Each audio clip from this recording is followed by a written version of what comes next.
want to go back to the beginning and raise the volume level. Okay. Overall, I think we can just, I actually think it'll be easier. So let me explain. So I've had some times where I was playing in the practice room, you know, small room, and I can hear myself great. And I am just worried about, you know, the, you know, one place being louder than another, contrast like that. And then you get in a bigger space. It's kind of shockingly different, right? Yes. It's a freeing thing. I think lots of the time it can be intimidating to get into a bigger space and think, oh no, I need to play loud all the time. When you start to play louder, you realize that now you've opened up all this dynamic below. Okay. For me, I actually find that when you start out, you know, with pretty big playing, then when you go lower, it's so beautiful. Like the was so beautiful. And I think if you come into it having played a little bit louder before that, it's even more beautiful. Okay. But let's just go from the very beginning.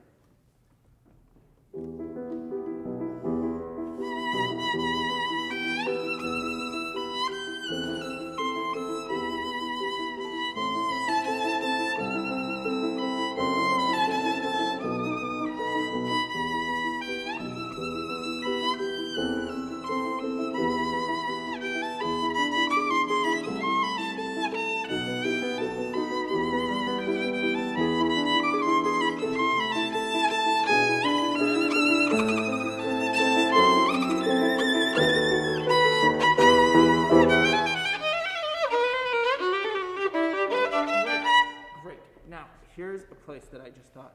So, right where we stopped, he is not playing with you. Yes. And it sounds a bit like you're hurrying on to the next. So that accented note,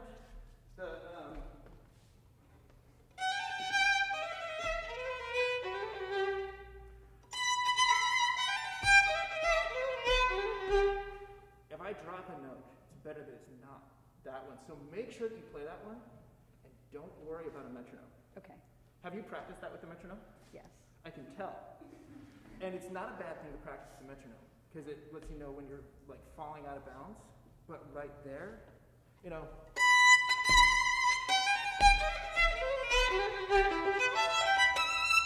And then he would know to catch me. It's da da da da da da da is all that needs to be in time. Okay. I shouldn't say that, and now you have no rhythm at all. But you know what I mean. Like yes.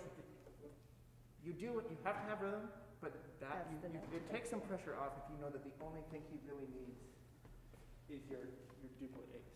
Okay. So try just right there, and really exaggerate those accents. Okay.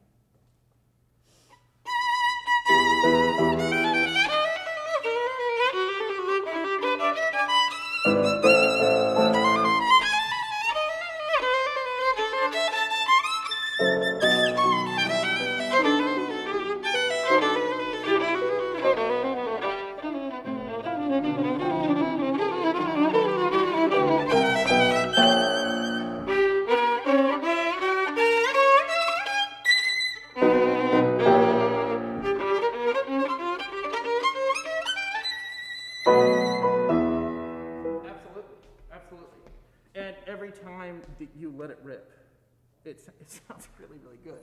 It's not just that it improves the dynamic range. The actual sound of the violin is really great when you're a little bit more engaged. Okay. So let's go on for a little bit. And can you just assume that you're trying to play not to the back of the hall, but that there's somebody outside, and you have to play through the door. Okay. It's easy to try and play from the back of the hall. It's another thing to try and play for a different room. Okay. Like try to imagine that it's like late at night and somebody's trying to take a nap out. Sorry, that's what I use for telling people to play quiet. This is the opposite. You're trying to you are trying to get people to hear. Yeah, you're trying to wake them up. Okay. Yeah. From the same spot? Let's go on. Okay. Okay. Let's just do that.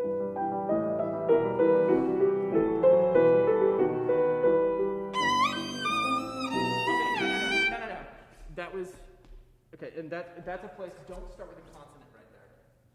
Okay. It was a pa-da-da-da, give me a da-da-da. A little bit smoother, but engaged like that. Okay. Yeah.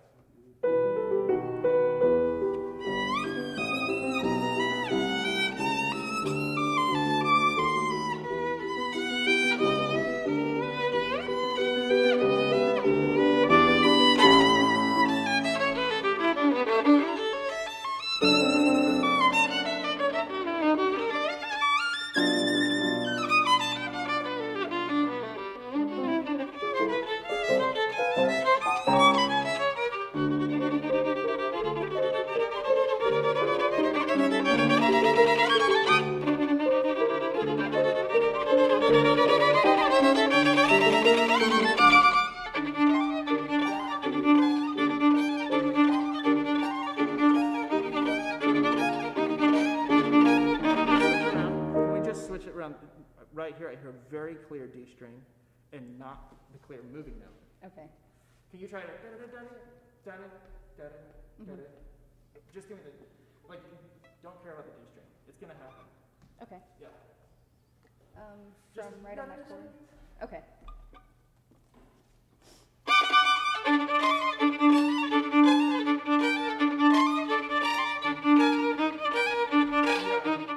Yeah, it's better. It's better to hear the moving note. Mm-hmm. And I mean, yeah. Sorry, when I said play loud, I don't mean to say, to just like, I totally set you up for that and then told you to play a place that's a little more sensitive. That's my fault. But certainly on the first page, in these places, when you just go for it, you're rewarded for it. And then the other, just your basic melodic stuff, even in piano, to stay like engaged through the bow. Okay. And not let it hover, you know. Can I see your bow just 1 second?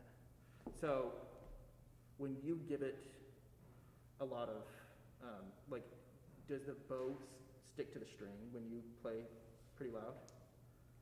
A little bit. I think that bow has a lot of bounce in it. Yeah, okay, I got it.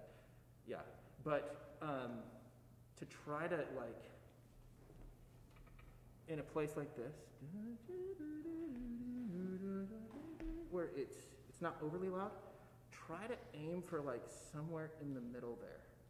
Okay.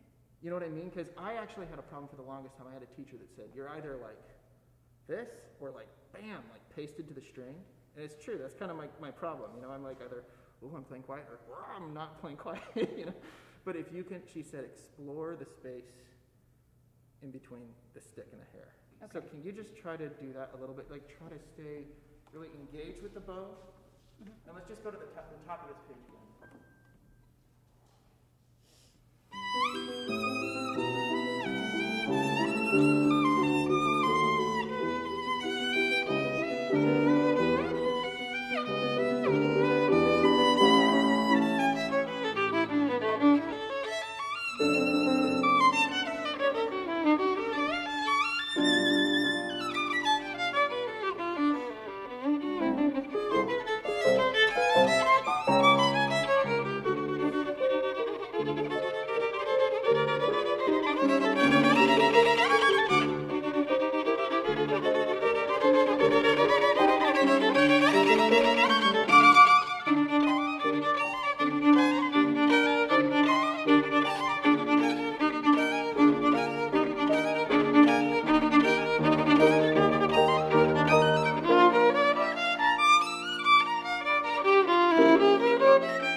That high G is so beautiful. It's so beautiful. You're doing a great job. Then the high B, can you actually play a little bit at a time here? Okay. Take a little bit more time on that B. Can you take like this, like think of an opera singer like in a big, you know, aria. Just, yeah. That's a place where you can take some extra time and it's no problem. Can you just go right there?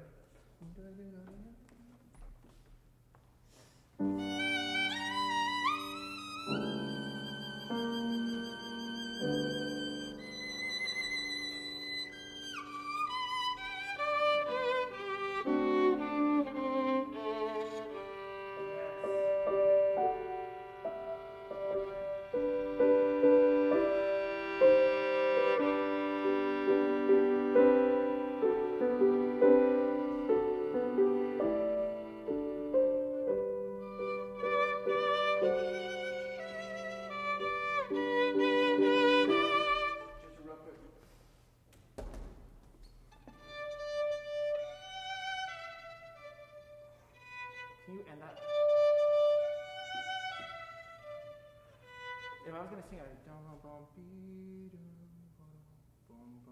and Okay. and I'm hearing a bit of a and it gives it this kind of, I'm going someplace. And at this place, you don't want to be going anywhere. You want to be savoring every note. Okay. So take your time again.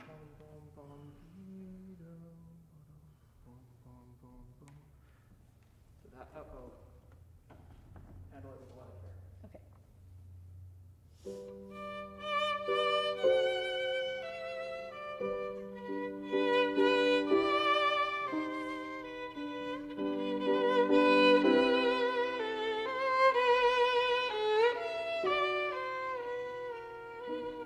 Oh, and that's another place. You went, Okay.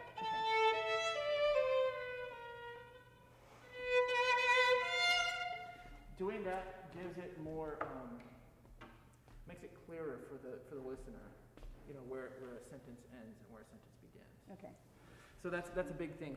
Bum bum bum dee dum bum bum bum ba-dum ba-dum bum bum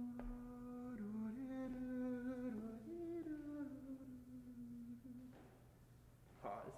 Bum bum bum. And if you're really over the top clear about it, like it'll sound over the top clear to you, and it just sounds great. Like when we went back and went bum bum bum dee dum. I was like, oh my gosh, that was so beautiful, and it works so well. So, apparently we're out of time now, but really, really great. And I totally know the bow. Probably, you said it's really bouncy.